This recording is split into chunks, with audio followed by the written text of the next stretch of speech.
तो कैसे हो भाई लोग? वेल आजकल काफी ज्यादा माहौल है मूवीज को लेकर, खासकर पुष्पा 2 के रिलीज के बाद से। ये मूवी के रिलीज के बाद से इंटरनेट गांड की तरह दो भाग में बढ़ गया। एक वो भाग जिसे ये मूवी बहुत ज्यादा पसंद आए और दूसरे वो जिन्हें ये मूवी और ये मूवी को पसंद करने वाली ऑडियंस दोनों ही पसंद नहीं है। और मैं मेरी बात करूं तो मैं दोनों से ही एग्री करता हूँ, शान भाई से थोड़ा ज्यादा, क्योंकि उनकी ये वाली वीडियो में उन्होंने बहुत अच्छे पॉइंट उठाए जिनसे मैं बहुत ज्यादा एग्री करता हूँ। और उन्होंने इस पॉइंट में बताया कि कैसे ऑडियंस की हिपोक्रेसी रहती है रिगार्डिंग बॉलीवुड और साउथ इंडियन सिनेमा। और मैं भी बनाना चाहता हूँ पुष्पा सीरीज पे एक डीप एनालिसिस वाली वीडियो, जैसा मैंने केजीएफ चैप्टर 1 और कबीर सिंह के ऊपर बनाई है। लेकिन उससे पहले मैं एक ऐसी मास मूवीज की लिस्ट लेके आया हूं जिससे कोई भी देखेगा तो बोलेगा भगवान कसम क्या प्रोग्राम दिखा दिया तूने। तो ये है top 5 best mass movies in Indian cinema. By the way, video start करने से पहले मैं एक बात बता दूं कि ये लिस्ट में मैं मास मूवीज की बात कर रहा हूं। तो डोंट एक्सपेक्ट कांतारा, विक्रम, लियो, जिगर ठांडा, XX, Maharaja and all that, क्योंकि आई बिलीव वो मूवीज बहुत अलग है इन terms of execution and ideas. उन मूवीज की एक अलग लिस्ट आएगी। Number 5 master. तो नंबर 5 पे है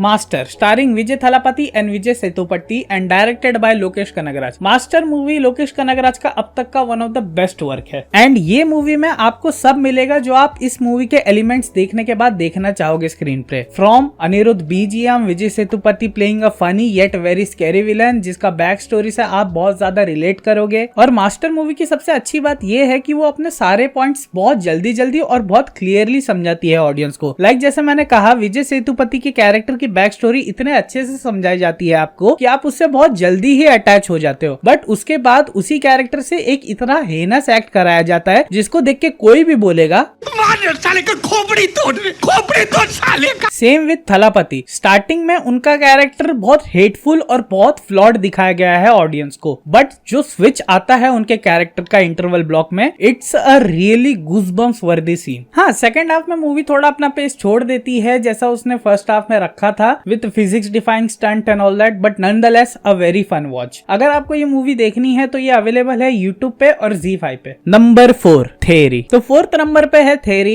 this is another Vijay Thalapathy movie directed by Atlee. Atlee की मूवीज मुझे बहुत फैसिनेट करती है क्योंकि उनकी मूवीज ऐसा लगता है देखकर कि वो 4-5 अलग अलग मूवीज को उठाकर एक मूवी बनाए हैं, जो कि होना चाहिए very disasters in terms of screenplay, but Atlee का एग्जीक्यूशन इतना सही होता है कि आप वो फील ही नहीं करोगे। And there is another one of those movie. Theory movie basically rape situation के ऊपर है और कैसे एक बाप अपनी बेटी को बचाने के लिए कितने हद तक जा सकता है। और एक और चीज जो एटली बहुत ब्रिलियंटली करते हैं वो ये है कि वो दो कैरेक्टर के बीच में रिलेशन बहुत अच्छे से बिल्ड करते हैं विदाउट एक्सपोजिशन और डायलॉग बट विद इंटरैक्शन, जिससे आप कैरेक्टर से बहुत जल्दी ही कनेक्ट हो जाते हो। एंड एक और चीज जो मुझे बहुत पसंद है एटली की, that he doesn't care about going dark.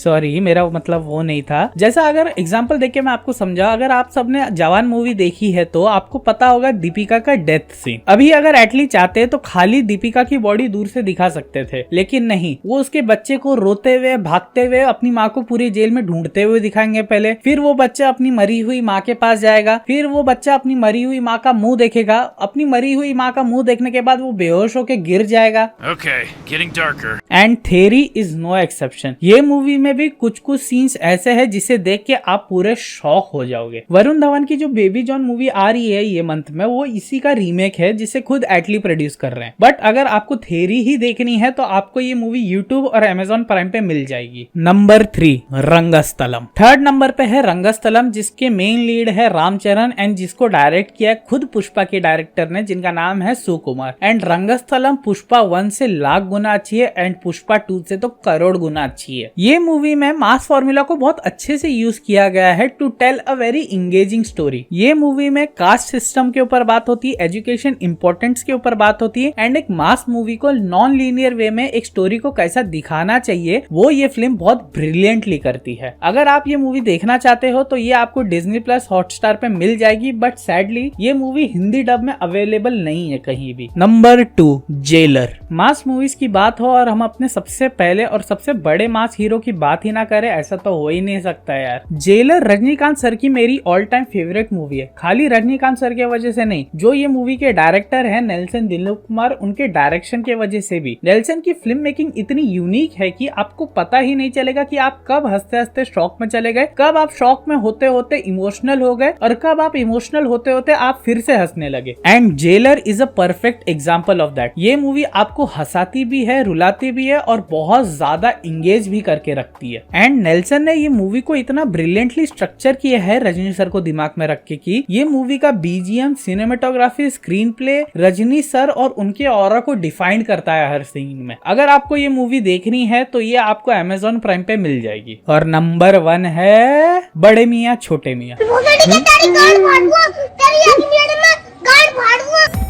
मैं कोई गांव से आया हूँ क्या? नकली नोट छापने का धंधा है क्या? मजाक कर रहा था मैं ऑफ कोर्स। लेकिन नंबर 1 है सूर्या सैटरडे। फर्स्ट पे है सूर्या सैटरडे। सूर्या सैटरडे मेरी रिसेंट मेमोरी में देखी हुई सबसे बेस्ट मास मूवी है अब तक की। ये मूवी काइंड ऑफ लाइक एक सुपर हीरो मूवी की तरह है, जिसके मेन लीड में है नानी और विलन है none other than SJ. Suryah. ये मूवी को डायरेक्ट किया है विवेक अथरेया ने। सूर्या सैटरडे की स्टोरी बेसिकली ये है कि एक लड़का होता है जिसने अपनी मरी हुई माँ से वादा किया होता है कि वो हफ्ते में बस एक ही दिन गुस्सा कर सकता है। एंड इस वादे के चलते कैसे वो अपनी लाइफ को मैनेज करता है और कैसे वो अपने एंगर इशू को कंट्रोल करता है, वो बहुत अच्छे से दिखाया गया है। एंड उसके साथ आप जब एस.जे. सूर्या की ब्रिलियंट परफॉर्मेंस देखोगे तो वो तो भाई आपको स्टार्ट टू फिनिश हुक्ड ही रखेगा हमेशा। ये मूवी में ह्यूमर है, एक्शन है एंड मेन चीज एक very heart touching story line भी है, जिसके चलते आप एंटेगनिस्ट से भी रिलेट करोगे कुछ हद तक। एंड इस फिल्म का बीजीएम अनिरुद्ध के म्यूजिक को टक्कर दे सकता है आराम से। मतलब जेक बिजॉयस ने बेस्ट वर्क दिया है अपना। एंड ये मूवी भी टिपिकल मास मूवी की तरह कास्ट सिस्टम पे, पॉलिटिकल पावर को गलत यूज करने पे, उन सब चीजों पे बात करती है, लेकिन इसका स्क्रीन प्ले बहुत यूनिक है और इसकी स्टोरी टेलिंग काफी ज्यादा फ्रेश लगती है। तो अगर आपको ये मूवी देखनी है तो आपको ये मिल जाएगी आराम से नेटफ्लिक्स पे, तो प्लीज जाके इसे चेकआउट करो। तो बस यार आज के लिए इतना ही। जानता हूँ मैंने बहुत सारी मूवीज मिस कर दी, बट यार ये टॉपिक ही कुछ ऐसा है। तो प्लीज कमेंट करके बताना नीचे कि मैंने कौन कौन सी मूवीज मिस कर दी और कौन कौन सी मूवीज आपको देखनी थी इस लिस्ट में। मैं शायद से उसे अगली लिस्ट में वापस लेके आऊं। तब तक के लिए वेट करो मेरी अगली वीडियो का, जो मुझे भी नहीं पता किस टॉपिक पे होगी। Till then this is GTR signing out. Underrated show की जिसका नाम है हाय। सच बता रहा हूं मैं भंडी। ये शो को अंडररेटेड कहना भी एक अंडरस्टेटमेंट होगा जब आप इसका कंटेंट जानोगे। तो चलो let's see what makes high so high on content story.